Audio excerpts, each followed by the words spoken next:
Super. Donc, après quelques années, on revient. Après quelques années, on revient et nous revenons sur un sujet que nous avons laissé ouvert. Et cela consistait, Didier. Oui, on devait parler, en fait, déjà, salut à tout le monde, ça fait vraiment, comme Yannick disait, ça fait quelques années, on ne s'est pas vu, et j'espère que cette année-ci, ce sera de moins en moins récurrent. Alors, on devait parler du sentiment amoureux, de la question amoureuse, en fait, Mhm. du fait que les gens tombent amoureux, est-ce que c'est vraiment de l'amour? Est-ce que le fait d'être amoureux, c'est vraiment de l'amour? C'était un peu dans ce sillage-là qu'on devait traiter le point. Et donc, peut-être c'est là-dedans qu'on va se balader. Alors, je me suis pas spécialement préparé, hein, donc on va se balader comme ça et puis tirer certains éléments, trouver ce qui est juste et puis se battre comme ça. Il faut surtout toujours remettre en cause les choses qu'on voit autour de nous, qu'on nous enseigne, qui sont passées comme étant des vérités qui pourtant, quand on creuse un peu, quand on gratte un peu la surface, on se rend compte qu'il y a beaucoup de non-dits, de malentendus, de méconnaissances d'un certain nombre de choses. Donc, on va un peu gratter la surface de ça. Je crois que c'est bien ça. Ouais, exactement. Et le mot amour, je pense hier, par exemple, dans notre conversation dans Elite Auto-Éducation Mastermind, nous avons touché un peu cela. Parce que présentement, si ce que nous qualifions d'amour, ou bien ce que nous vivons dans la société dans le sens de l'amour, ce sont des trucs que majoritairement, nous avons vu ça de Hollywood. De Hollywood, des musiques, bon, tout ça vient du rêve américain. Dans la façon dont nous vivons et comprenons le mot amour aujourd'hui, à 100% à voir complètement avec la façon dont les films sont dans Hollywood. Parce que nos parents, par Mm. exemple, qui n'ont pas grandi avec Hollywood et les télénovelas, leur façon de comprendre l'amour est complètement différente.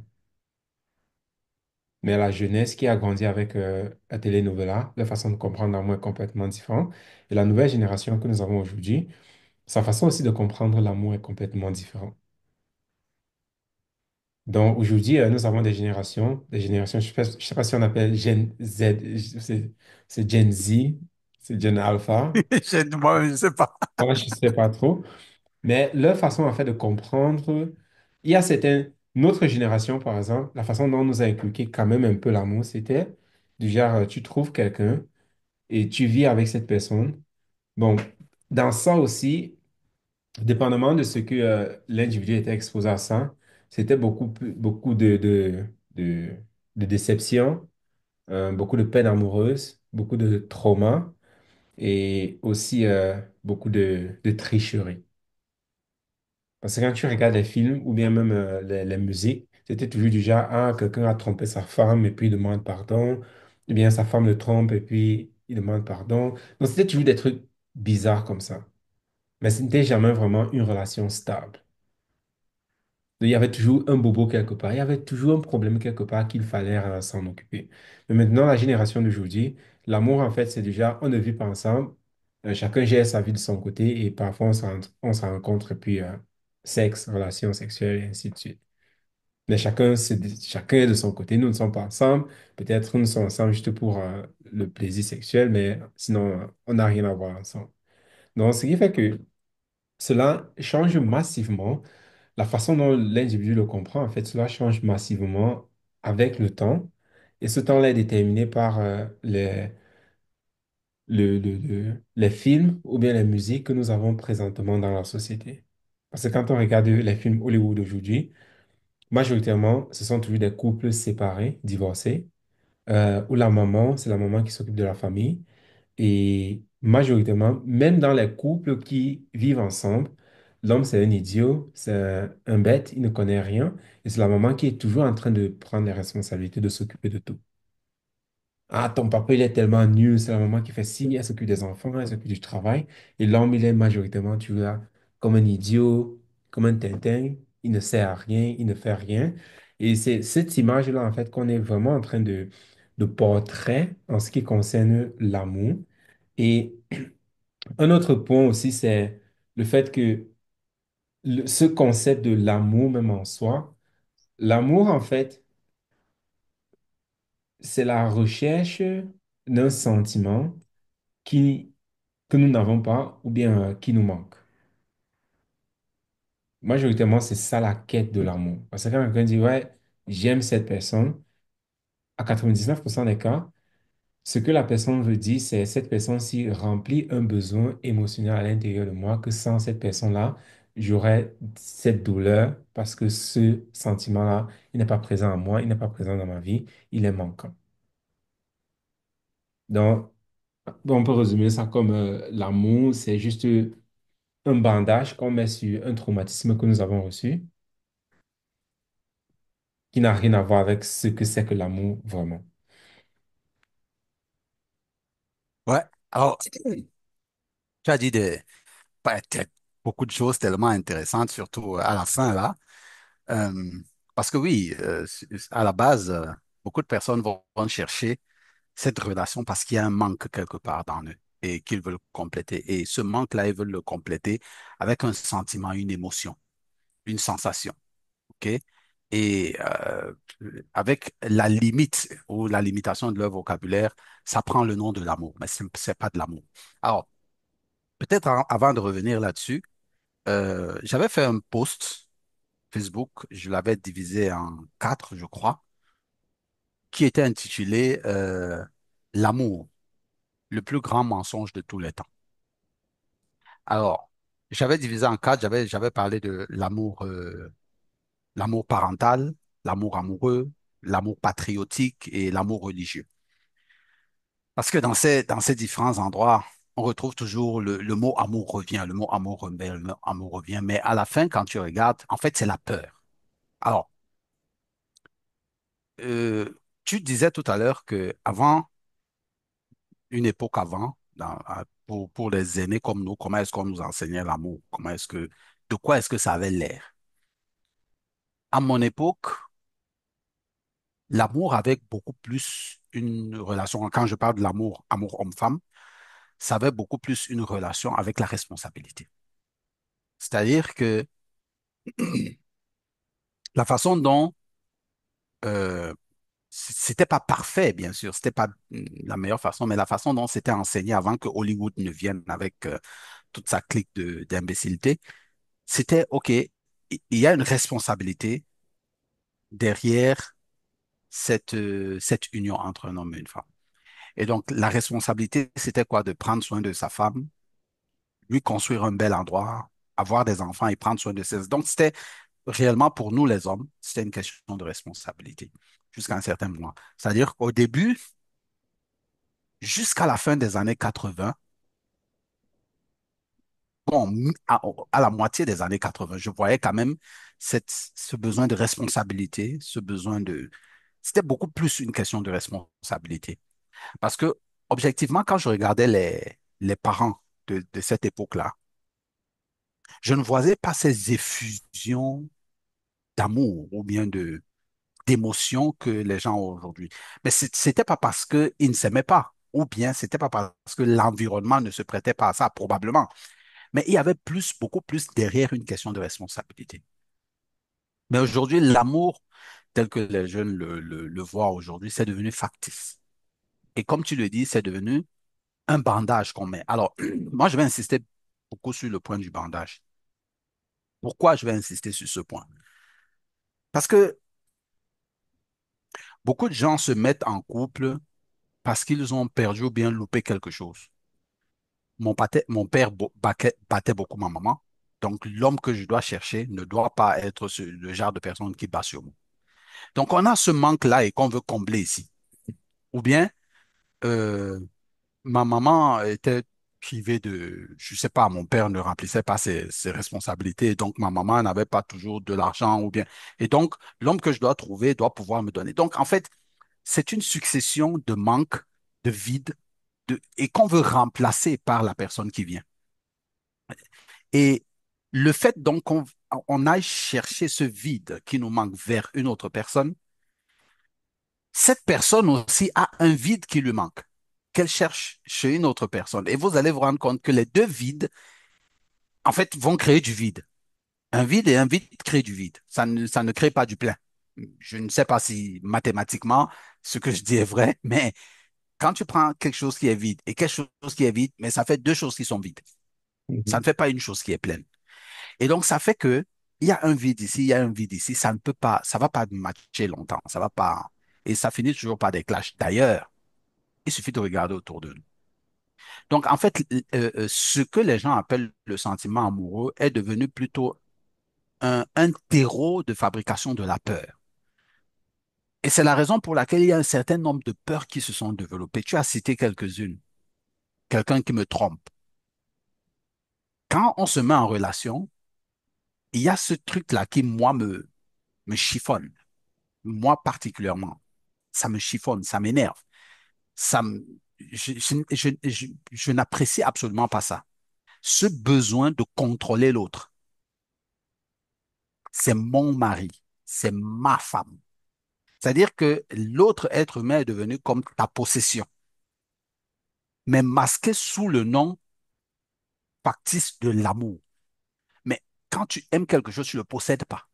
C'est pas une question de possession, c'est pas un bien privé.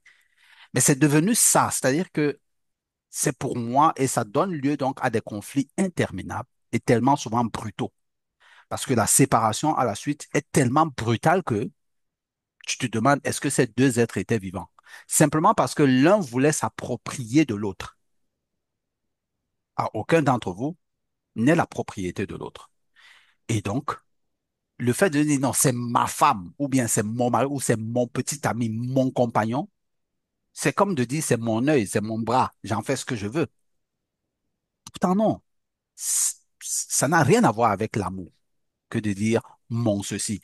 Au point où, et je te dis, je l'ai vu de mes yeux, quelqu'un qui dit à l'autre que, OK, maintenant qu'on est ensemble, tu n'as plus le droit de faire ceci. Mais attends, mais ça te prend par où? Parfois, même la tenue vestimentaire change, ça devient pire qu'une secte. Mais tout ça est masqué sous le nom de l'amour. Donc, première chose, c'est cette peur-là, ce besoin de contrôler l'individu, tu vois? Et ça n'a rien à voir avec l'amour. Si un temps soit peu, si on redéfinit l'amour comme étant ce besoin de, de que l'autre puisse vivre sa vie tranquillement. C'est-à-dire que sans avoir à nuire à ses droits et à ses devoirs. Parce que ça manque dans les jeunes unions qu'on voit aujourd'hui, dans ces unions amoureuses. Il y a déjà ça là, ce besoin de possession. Maintenant, la deuxième chose, tu l'as souligné tout à l'heure en disant que c'est un besoin de la matérialité sexuelle. C'est-à-dire que, OK, un homme et une femme se mettent ensemble pourquoi? Généralement, il faut savoir se poser la question. Pourquoi est-ce qu'un homme et une femme doivent se mettre ensemble? Est-ce qu'ils ne peuvent pas vivre l'un sans l'autre? Ils peuvent bien vivre, puisque de toutes les façons, nous ne naissons pas mariés. On ne naît pas mariés. Chacun vit, on est séparément. Donc, ça veut dire qu'on peut vivre jusqu'à un certain temps, ou bien tout notre temps, même sans avoir l'autre. Mais le besoin se pose parce qu'il y a une perpétration de l'espèce. Ça, c'est point. Ça, c'est la première chose. C'est-à-dire que de façon basique, il faut une perpétration de l'espèce, comme ça se fait dans tout le monde animal. Il faut une perpétration de l'espèce. Mais maintenant, cette perpétration de l'espèce doit être accompagnée aussi de la responsabilité de s'occuper de l'espèce qu'on veut perpétrer. De là, il faut que naisse une union. Or, est-ce que c'est sur cette base que les unions sont souvent faites? Très peu peut-être. Peut-être il y en a. Mais dans la réalité, le désir d'assouvir nos envies sexuelles nous pousse aussi beaucoup de personnes vers dans les relations qu'on appelle l'amour. Mais ça n'a rien à voir avec l'amour. C'est que tu veux satisfaire ton besoin sexuel et puis tu appelles ça de l'amour, mais ça n'a rien à voir avec l'amour. Ça n'a absolument rien. Je prends un exemple. Quelqu'un qui est un célibataire peut assouvir son besoin sexuel par la masturbation. Mais est-ce qu'il va dire qu'il est amoureux? de sa main ou je sais pas trop comment il fait ça. Non, c'est juste qu'il a assouvi ce désir. Mais dans le cas des relations, j'ai besoin d'assouvir ce désir avec une autre personne et parfois ça prend le nom de l'amour, ce qui est absurde. Donc, je vais d'abord m'arrêter sur ces deux points et voir un peu la suite de ton analyse à ce sujet. Mhm. Quelque chose que tu as mentionné concernant, comment expliquer cela? Déjà que le contrôle, quand deux personnes, par exemple, qui se mettent ensemble, ou l'autre dit même définir la tenue vestimentaire et ainsi de suite, euh, il y a peut-être certaines règles ou bien certaines pratiques qui peuvent être extrêmes, mais aussi une union, en fait, c'est un contrat. Et dans le contrat des deux parties, donc, elles ont chacun des thèmes. Et une fois que ces thèmes-là sont respectés, ou bien chacun dit, OK, je vais fonctionner avec ces thèmes-ci, c'est là que le contrat est signé. Et c'est donc là que le, le, le contrat, donc, bien, le partenariat commence, donc, prend excès ou bien prend exécution. Donc, si durant ce partenariat, les deux partenaires étaient d'accord pour ces règles-là, alors ils peuvent continuer et le vivre comme ils le veulent. Parce que se Of mettre aussi course. avec quelqu'un, euh, vouloir construire quelque chose avec quelqu'un. Parce que ici, bon, si nous reprenons le cas sur l'amour, majoritairement, des personnes, ils se mettent avec une autre personne juste parce qu'on dit, ah, j'ai un sentiment quelconque pour cette personne-là. Et à 99% des cas, ce n'est pas la personne idéale, mais parce que nous avons un sentiment pour cette personne-là, alors nous forçons et puis on se met avec cette personne-là. Et ici, pourquoi à 99% des cas, ce n'est pas la meilleure personne? C'est parce que la raison pour laquelle, en fait, nous voulons être avec cette personne-là n'est pas fondée, elle n'est pas bonne. Ce n'est pas que tu n'es pas compatible avec cette personne, mais c'est que la raison pour laquelle tu décides de t'unir avec cette personne-là n'est pas fondée, elle n'est pas bonne. Et si ta raison n'est pas fondée, si ta raison n'est pas bonne, alors du moment que cette raison-là ne sera plus là, alors tu vas vouloir t'éclipser. Et c'est ce que nous avons aujourd'hui. Parce que l'amour, qui est un devoir et une obligation, a été transformé en émotion. Donc, comme je disais tout à l'heure, la majorité de personnes, aujourd'hui, l'amour, c'est juste un bandage qu'on utilise pour bander certains plaies que nous avons déjà à l'intérieur de nous. Et ces plaies-là donc déclinent de l'instabilité que nous avons reçue durant l'éducation, précisément les 0 à 7 ans de notre vie. Donc, cette instabilité-là, c'est ça qui crée donc toutes ces blessures émotionnelles, ce qui fait que nous recherchons donc ce bandage-là et nous trouvons un bandage aujourd'hui qui bande une plaie, mais après peut-être un an, cette plaie-là peut-être n'existe plus, une nouvelle plaie apparaît et directement on se dit, ah, cette personne-ci a tellement changé, je la comprends plus, elle est devenue tellement différente. Non, elle n'a pas changé, c'est toujours la même personne, c'est juste que tu n'as pas vu en fait qui est-ce que c'est. Parce que s'il y a des personnes, par exemple, qui parce qu'on ne comprend pas en fait pourquoi on a un sentiment amoureux, émotionnel pour une personne. On se met avec cette personne-là et du moment que ce sentiment-là disparaît, alors on commence donc à voir un peu mieux le visage de avec qui est-ce qu'on est. Et majoritairement, euh, on n'aime pas. Et puis on commence à dire, waouh, cette personne-ci a tellement changé. Quand on s'était connu, elle était tellement douce, elle était tellement gentille. Mais aujourd'hui, elle est devenue tellement narcissiste, elle est méchante, elle me bat, et ainsi de suite. On dit non, c'est la même personne. C'est la même personne. Elle avait tous ces points-là à l'intérieur d'elle, même quand vous vous êtes connus. Mais parce que nous étions aveuglés par la blessure interne que nous avons, et nous nous sommes précipités sur le premier bandage que nous avons vu, sans trop prendre la peine de comprendre, OK, est-ce que ce bandage-ci, est-ce qu'il est vraiment stérilisé? Est-ce qu'il est propre? Est-ce que c'est vraiment ce que j'ai besoin? Parce que nous n'avons pas fait ce travail-là. Alors, une fois que peut-être cette blessure-là se cicatrise, directement, on commence à dire, mais wow, mais avec qui est-ce que je me suis mis? elle est devenue narcissiste, elle est devenue méchante, elle est devenue ci, elle est devenue ça, non. Elle a toujours été comme ça. C'est juste que tu ne voyais pas. Et parfois, moi aussi, des personnes te le disent, que ah, cette personne-là, c'est pas une bonne personne pour toi. Mais qu'est-ce que tu dis? Non, tu es juste jaloux, tu ne m'aimes pas, tu veux juste détruire mon foyer. Et après, maintenant, quand cette flamme-là s'éteint, on dit, on m'avait même prévenu, mais je n'ai pas écouté. J'étais aveuglé par l'amour. Oui, parce que cette personne a toujours été comme ça. Mais parce que nous avons énormément de blessures internes et nous ne prenons pas la peine, en fait, de les guérir par nous-mêmes. Nous recherchons, en fait, quelqu'un d'autre qui va juste bander ces blessures-là. Donc, parce que nous ne prenons pas la peine de guérir ces blessures-là, alors nous passons tout notre temps seulement à rechercher quelqu'un qui va mettre un petit bandage là-dessus. Mais ce bandage-là, il est très éphémère. Ce qui fait que nous allons le perdre très, très rapidement. Et une fois qu'il est perdu directement, on retombe encore dans ce schéma de chercher et ainsi de suite. Donc, c'est ça qui fait en telle sorte qu'aujourd'hui, on n'a plus vraiment cette compréhension-là. Et aussi avec les films Hollywood qui nous inculquent de plus en plus de que ah, tu dois comment choisir quelqu'un. Et c'est vraiment erroné. Alarmant. C'est vraiment aussi alarmant, c'est erroné, c'est triste. Parce que les critères et comment est-ce que eux, ils font. Parce que quand on regarde, si tu veux savoir comment est-ce que la société t'enseigne cela, alors regarde les films. Regarde comment ça se passe dans les films ou ce à quoi on dit. Et quand tu regardes les films, il y a un certain point émotionnel, en fait, qu'on fait tout pour réveiller cela à l'intérieur de toi. Et ce qui fait que nous sommes constamment à la recherche d'une émotion, mais toute émotion est éphémère.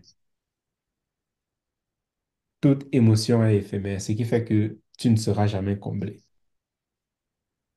D'où le taux de divorce, comme nous ne faisons que le voir, il ne fait qu'augmenter, parce que cette éducation-là manque. Et personne ne veut plus prendre vraiment le temps aujourd'hui pour travailler sur sa personne, de telle sorte que tu puisses d'abord te guérir par toi-même, au lieu de chercher des personnes qui vont te guérir. Yep, yep. Alors, euh, un point sur lequel il est important de revenir, comme tu le disais tout à l'heure, c'est ce contrat-là. Et c'est l'erreur que 99,99% de personnes font, c'est que on se met ensemble sans avoir établi à la base une entente entre nous. Normalement, c'est le contrat qui doit précéder la relation et non la relation qui doit précéder le contrat. C'est-à-dire que on se met ensemble par hasard comme ça, boum, parce qu'on s'est senti Mhm. bien. Et ça, Peut-être, il faut le souligner. Oui, oui, peut-être vas-y. une petite précision. Quand les personnes vont dire, quand nous disons il faut un contrat entre les deux, beaucoup de personnes vont juste se limiter à l'acte de mariage. Mais ce n'est pas de ça que nous parlons ici. Non, non, absolument C'est pas. c'est cette petite. Peut-être que tu peux leur parler de, quand nous disons contrat là, en fait, de quoi est-ce qu'il s'agit. Peut-être que tu peux toucher ça, Oui, mais maintenant apporter cette oui. précision.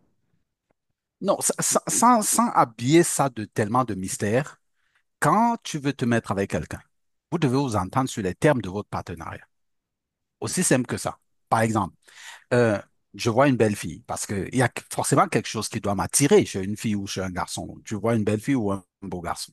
OK? Ça, c'est la part, le truc pour attirer. C'est naturel. C'est comme ça. OK? C'est comme les animaux émettent les phéromones et puis un autre animal là-bas, il sent ces phéromones, c'est ça qui l'attire.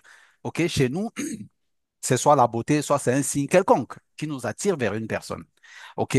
On se met à discuter et puis on se dit, OK, j'aimerais qu'on sorte ensemble ou bien qu'on vive ensemble, mais voici le genre de contrat sur lequel je voudrais qu'on base notre relation. C'est aussi simple que ça. Voilà tel point, tel point, tel point, tel point, tel point. Est-ce que tu aimerais qu'on se base, qu'on se lance sur cette base? OK, bon, discutons-en peut-être demain ou après-demain. Chacun établit ses bases et vous vous entendez. OK, d'accord, on y va sur ce point. Et puis vous entamez la relation. Alors, ça a l'air d'être mécanique comme ça, mais dans un des posts, dans un des podcasts que nous avons fait avant, en fait, c'est comme ça que les familles se faisaient avant, le faisaient avant. Sauf que ce n'étaient pas les deux personnes qui étaient normalement impliquées dans le mariage qu'ils faisaient, c'était les familles qui le faisaient à leur place. Parce que les familles s'entendaient parce qu'on voit que, OK, ce garçon, c'est comme ça, comme ça, comme ça, comme ça. Il lui faut une fille qui est comme ça, comme ça, comme ça, comme ça. Les ententes se faisaient en dehors. Et puis après, allez, boum, on vous dit, OK, toi, tu vas épouser tel autre. Parce qu'à la base, ils ont établi des contrats. Et donc, chez nous, à la base, la relation doit être établie comme ça. Un contrat d'abord, et puis la relation ensuite. Et puis, au cours de cette relation, va donc naître cette émotion, entre guillemets, je vais mettre ça entre guillemets vraiment, le truc de l'émotion de l'amour. Parce qu'aujourd'hui, on est guidé d'abord par l'émotion et puis on entre dans la relation très... Mais l'émotion est éphémère parce que nos émotions sont toujours en train de faire ces vagues-là. On ne peut rien construire de stable sur quelque chose qui est instable. Les émotions font vite, vague, vite, vague, vite, vague. Aujourd'hui, on est content, demain, on est malheureux. Aujourd'hui, on est content, demain, on est heureux. Oh, il est bien, après, on est triste de lui. Mais on est tellement instable dans nos émotions. Comment est-ce qu'on veut baser une relation stable sur des émotions qui vacillent? Rien de stable ne peut se construire sur un endroit instable. Donc, je voulais d'abord apporter cette précision-là. OK? Il faut d'abord faire ce contrat, cette entente entre vous. Si vous décidez d'aller vous marier à la mairie, oh, libre à vous. Vous pouvez faire votre entente et rester sur votre entente pendant 40 ans. On n'en a rien à foutre. Ce n'est pas la mairie qui va valider votre contrat. C'est votre décision entre vous. OK? Maintenant, pour les considérations administratives et tout, OK, tu peux aller à la mairie. Mais votre contrat, c'est entre vous. Il faut simplement respecter les termes du contrat. Se dire que c'est mécanique, bon, ça peut être ça. Mais le fait que ce ne soit pas mécanique ou bien que les gens se soient attirés l'un à l'autre à cause des émotions, où est-ce que ça a mené le monde? Catastrophe. On a vu, tu as parlé tout à l'heure, Hollywood. Comment est-ce que Hollywood a construit l'imaginaire de l'amour? Comment? Comment est-ce qu'il a construit cet imaginaire de l'amour? Est-ce que ça sert les intérêts du monde? Non, parce que tu l'as dit, le taux de divorce est en train de monter, mais moi, je regarde même pas le taux de divorce. Je regarde le taux d'enfants sans père. Ici, au Cameroun, il a même été voté une loi qui oblige maintenant les femmes à aller et faire l'acte de naissance de l'enfant avec le père de l'enfant. Parce que c'est arrivé à un tel point qu'il y a toute une génération de personnes qui étaient PND, père non déterminé. C'est Wow. hallucinant. Je dis, il y a toute une génération de personnes, il y a plein de gens, sa carte d'identité, père non déterminé. Et donc, ça a obligé le législateur à sortir cette loi que, regarde, désormais, Wow. un enfant naît, on veut voir le père et la mère. On ne Mhm. veut plus les PND. On ne veut plus. Mais c'était alarmant ici au Cameroun. C'est pour te dire à quel point l'imaginaire construit par Hollywood a détruit le socle familial. Donc, en Wow. réalité, ce n'est pas de l'amour, c'est de la fantaisie, c'est n'importe quoi. Maintenant, il y a un point que tu as soulevé, que moi j'aimerais aussi, sur lequel j'aimerais apporter vraiment mon appui total. On nous a toujours enseigné, ou bien beaucoup, toujours ce Hollywood, nous a laissé croire que notre bonheur gît entre les mains de quelqu'un d'autre. En l'occurrence, dans le cas actuel, entre les mains de notre compagnon, donc de notre amoureux et de notre amoureuse. Mais c'est pas vrai. Ce n'est pas vrai. Imaginez-vous que votre bonheur habite chez le voisin et il a un interrupteur où il peut appuyer et éteindre votre bonheur. Mais le jour où ses émotions sont comme ça, il appuie votre bonheur. Vous êtes dans l'autre sens. Et le jour où ses émotions sont comme ça, il appuie encore. Donc, vous êtes devenu en fait une marionnette entre ses mains. Mais c'est comme ça que les relations amoureuses sont devenues. C'est-à-dire qu'on considère que l'autre, c'est lui qui a le bouton on et off de notre bonheur ou de c'est curieux. Comment est-ce que nous pouvons laisser entre... Parce que moi, c'est pas mon cas, hein. Je peux vous assurer, non, c'est pas notre cas à Cathy et à moi, non, absolument pas. Right? Le bouton de mon bonheur ne se trouve pas entre ses mains et les siens ne se trouvent pas entre mes mains. Nous sommes en partenariat. Et c'est l'une des raisons pour lesquelles c'est très, très difficile pour elle et pour moi de dire mon mari ou ma femme. Non, c'est Didier, c'est Cathy. Aussi simple que ça. Mais ça fait plus de 20 ans que nous sommes là, plus de 20 ans, right? Donc, ça n'enlève en rien le fait de savoir que la responsabilité de ton bonheur gît en toi-même, n'enlève en rien la valeur que l'autre a vis-à-vis de toi, de la complémentarité que vous pouvez former. Donc, le point ici, c'était de voir que, écoutez, l'amour amoureux, tel que nous l'a vendu Hollywood, tel que nous l'a vendu l'environnement dans lequel nous sommes, est un mensonge. Moi, je continue à le dire, c'est un mensonge. Sur quoi est-ce que deux personnes doivent se baser pour aller ensemble? Premièrement, sur un contrat, sur une entente entre toi et elle. Et cette entente, c'est vous qui la fixez. C'est pas quelqu'un d'autre qui sort d'ailleurs qui pour la fixer. Avant, c'était nos parents. Et c'était une bonne chose. Je vous ai cité, allez écouter l'autre podcast. Ce couple-là, ce monsieur qui avait volé sa femme, comme c'était un rapt, comme on appelait ici, mais ils ont vécu tellement longtemps, ils sont devenus tellement complices. Mais c'est comme ça que les mariages se passaient. Avant, il y avait très peu de divorces à l'époque. Ça n'existait même pas. De voir un parent, un enfant sans parents, c'était extraordinaire. Mais aujourd'hui, maintenant, c'est à tout bout de champ. Donc, ce contrat, vous l'établissez entre vous. Vous vivez votre relation et puis ce sentiment d'amour et de responsabilité vient parce que l'amour, c'est d'abord la responsabilité et des obligations. Et Gianni l'a dit tout à l'heure, des responsabilités et des obligations. C'est ça l'amour. Hein. Tu as cette fameuse image que tu nous montrais, que tu m'as montré l'autre jour. Avant, les hommes nous construisaient ça par amour. Aujourd'hui, et c'est vrai. Mais les hommes avaient à cœur la responsabilité qu'ils avaient de leur compagne et de leurs enfants. Ils étaient prêts à faire des choses inimaginables. Je vous l'ai dit, Mercedes, la voiture que la Mercedes là, ce n'est parce qu'un homme C'est le était... nom de sa fille, hein. Voilà. Donc, écoutez, contrat, relation, responsabilité. Vos blessures, c'est pas à lui de les guérir, c'est à vous-même de les guérir. C'est pas à lui, ce n'est pas à elle, c'est à vous-même de guérir vos blessures. Parce que lui, il a les siennes. S'il faut qu'il guérisse les siennes et les tiennes, c'est compliqué. Si toi-même, tu ne parviens pas encore à guérir tes propres blessures et que tu veux trouver ta guérison chez lui, c'est très compliqué. C'est un travail qui ne peut pas, que la personne ne peut pas supporter. Donc, vraiment, responsabilité, obligation, contrat, relation, responsabilité. Ouais. Et le plus difficile, c'est toujours de comprendre en fait que l'amour, ce n'est pas une émotion.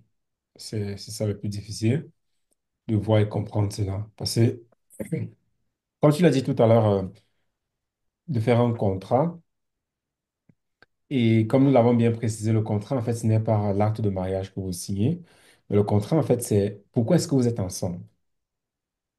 Et ensemble, qu'est-ce que vous voulez accomplir? Qu'est-ce que vous voulez bâtir?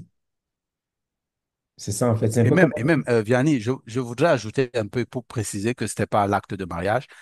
L'acte de mariage, c'est une contrainte administrative qui a été imposée, hein.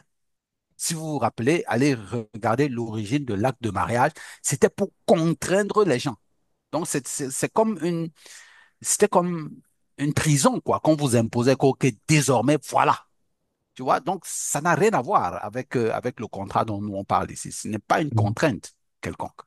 Ouais. Donc, ici, vraiment, c'est... Imagine que tu te fais embaucher par quelqu'un. Oui, imagine que tu veux construire ta maison. La première chose toujours que tu fais, c'est établir un plan. Bien, quand tu es embauché quelque part, c'est pour quelque chose. Donc, c'est la même chose, déjà établir, bâtir un plan. OK, pourquoi est-ce que nous sommes ensemble? Qu'est-ce que nous voulons accomplir? Et comment est-ce que nous allons vivre? Voilà pourquoi nous avons énormément de taux de divorce, parce que déjà de un, chacun a ses blessures personnelles auxquelles personne ne veut regarder, personne ne veut travailler dessus. Pourquoi? Parce qu'on se dit toujours que c'est l'autre le problème, c'est l'autre la faute. Donc c'est l'autre qui doit faire le travail, mais pas moi. Moi, je suis parfait. Je suis directement tombé du ciel. On m'a formé parfaitement, donc j'ai pas de soucis, j'ai pas de problème. C'est toi qui as les problèmes, c'est toi qui dois travailler sur toi. Donc c'est cette attitude-là que chaque personne a, ce qui fait que pendant que l'autre, tu vas toujours voir des personnes, quand ils se séparent, Il y a toujours, si tu te souviens, bon, je n'ai pas parlé de ça ici, mais de ce que je t'ai dit tout à l'heure, le story seller. Tu vois Yes. toujours, dans les films parfois, et ceci, bon, bon, tu vas comprendre un peu avec ce que je disais tout à l'heure, dans les films parfois, on rend toujours le bandit, on le rend le plus méchant que possible, le plus dangereux que possible. Et cela alors crée de l'empathie, parce que quand tu vois, regarde par exemple la matrice, tu vois Neo, il est seul, il est petit, oui, il a un peu de force, mais quand tu vois la matrice qu'il est en train de combattre, c'est grand, c'est monstrueux, c'est dangereux, c'est agressif, ce qui fait que toi, tu as de l'empathie pour Neo. Ou Néo. Ça, c'est le story seller. Tu vois comment, même quand tu es en train de discuter avec quelqu'un, tu fais son problème tellement grand, tellement dangereux, de telle sorte qu'on a de l'empathie pour cette personne-là. C'est la même chose en fait que quand des personnes divorcent ou bien quand les relations ne se passent pas bien, alors directement la personne vient dire, wow, mon mari, il était très agressif, c'était un narcissiste, il était très dangereux. Qu'est-ce que cela crée chez nous? Cela développe de Oui, l'empathie pour cette personne-là. l'empathie pour la personne qui raconte, ouais. Et c'est ça, en fait, que beaucoup de personnes utilisent. Donc, on utilise ce principe-là où on met la main sur l'autre, on pointe l'autre du doigt, on montre comment cette personne est dangereuse, comment elle est agressive, comment elle est mauvaise. Et cela crée automatiquement de l'empathie pour nous parce qu'on dit, waouh, pauvre de toi, comment est-ce que tu as pu te trouver dans une situation comme ça? Il faut qu'on t'aide et ainsi de suite. Donc, on utilise ça de façon inconsciente pour toujours ne pas faire le travail en fait que nous-mêmes nous devrions faire. Mais on pointe le droit juste de l'autre côté et on espère donc se faufiler comme ça dans le tas et puis s'en sortir. Mais ça, c'est triste, c'est mauvais, ça ne va pas marcher parce que tes blessures, c'est ta responsabilité. Un peu comme disait l'expliquait tout à l'heure, tes blessures, c'est ta responsabilité. Et l'amour, en fait, c'est une obligation, c'est une responsabilité. C'est un peu comme une maman. Si une maman dit, ouais, j'aime énormément mon enfant, mais qui ne donne pas à manger à cet enfant-là, quel qu'en soit ce qu'elle dit de son intensité pour son amour pour son enfant, tu vas lui dire qu'elle n'est pas normale. Mhm. Et c'est la même chose alors pour nous, en tant qu'adultes, c'est comme si on oubliait complètement cela. On dit on aime quelqu'un, mais on ne fait jamais rien pour cette personne-là, mais on attend juste que cette personne-là fasse quelque chose pour nous. Pourquoi? Parce que on veut qu'elle s'occupe de notre blessure interne. Et ça, en soi, ce ne sera pas le cas. Et un autre point aussi, c'est euh, même le mariage, que on dit un mariage arrangé, les mariages vraiment euh, quand tu regardes les mariages qui mettent long, c'est le mariage où, même si ces personnes-là avaient un certain ressenti pour ensemble, avant de se mettre ensemble, même s'ils avaient un ressenti pour l'un et l'autre, avant de se mettre ensemble, majoritairement, c'est pas ça la raison, pardon, la raison primaire pourquoi est-ce qu'ils restent ensemble. La raison primaire pourquoi ils restent ensemble, c'est parce qu'ils développent en fait un système pour travailler ensemble. Ils développent, que ce soit de façon consciente ou bien inconsciente, ils développent un système pour travailler ensemble. Et c'est ça donc que quand on parvient donc à trouver ce milieu d'équilibre, c'est ça qui rend la relation vraiment plaisante. C'est ça qui rend la relation joyeuse. Pourquoi? Parce on travaille ensemble, nous sommes une équipe et de bâtir dans cette stabilité-là qui nous fait devenir une équipe, c'est ça qui rend ça vraiment plaisant. Ce n'est pas que on a un certain sentiment d'amour pour l'un ou l'autre, mais on a vraiment cette satisfaction-là, ce plaisir parce que l'équipe fonctionne vraiment très bien. C'est un peu comme quand tu es dans une équipe avec quelqu'un, c'est par exemple une équipe de foot, vous êtes ensemble parce que vous avez une mission à accomplir ensemble. Vous ne vous aimez pas forcément, mais vous vous respectez et vous vous appréciez. Et une fois que vous travaillez ensemble et que vous remportez le championnat, vous, vous êtes vraiment épanoui parce que vous avez construit quelque chose ensemble et cette chose-là a rempli une mission ou bien a obtenu un but. Et c'est cette différence-là alors qu'on confond avec l'amour, qui est juste ce sentiment de manque que nous avons à l'intérieur de nous et nous recherchons donc juste un bandage pour essayer de peaufiner la blessure. Yeah, yeah. Donc, voilà un peu de quoi je pourrais parler en ce qui concerne l'amour. Euh, beaucoup de personnes, beaucoup de personnes, j'espère que beaucoup de personnes vont se reconnaître dans ce qu'on est en train dans ce dont on est en train de parler et faire le travail qu'il faut. Parce que le travail qu'il faut, c'est regarder ses propres blessures, travailler sur ses propres blessures. Et c'est un travail, je vous assure, c'est un gros travail. OK? C'est un gros travail, c'est pas un travail facile. C'est un travail très difficile. C'est un travail contraignant. Je vais dire ça comme ça. Difficile, je vais enlever le thème difficile, je vais mettre contraignant. Parce que ça demande de la responsabilité, ça demande de... Et puis, il faut pouvoir se regarder dans les yeux et reconnaître que oui, j'ai tel problème ici, j'ai telle difficulté ici. Oui, il faut pouvoir aussi reconnaître que je me suis trompé dans ma définition de l'amour amoureux. Pour pouvoir se regarder dans les yeux et se dire, je me suis trompé et changer de cap. Parce que sinon, ben, on va répéter les mêmes erreurs que nous avons toujours eues. Pour celui qui a déjà eu, je ne sais pas, 10 ruptures, ah, il en aura 10 autres. Parce que c'est déjà le schéma qu'il a construit, c'est déjà le canevas qu'il a construit. Ou bien pour celui qui rencontre toujours un partenaire qui tape sur lui, il va toujours rencontrer ses partenaires qui tapent sur lui. Parce que c'est le schéma qu'il a construit. Donc, c'est un travail qui est contraignant. Et je t'assure, prenant, j'ai juste dit à une demoiselle un jour, écoute, voilà la difficulté que tu as eue, oui. Regarde, je te donne un conseil gratuit. Aujourd'hui, quand tu rentres, écris simplement ce que tu as eu.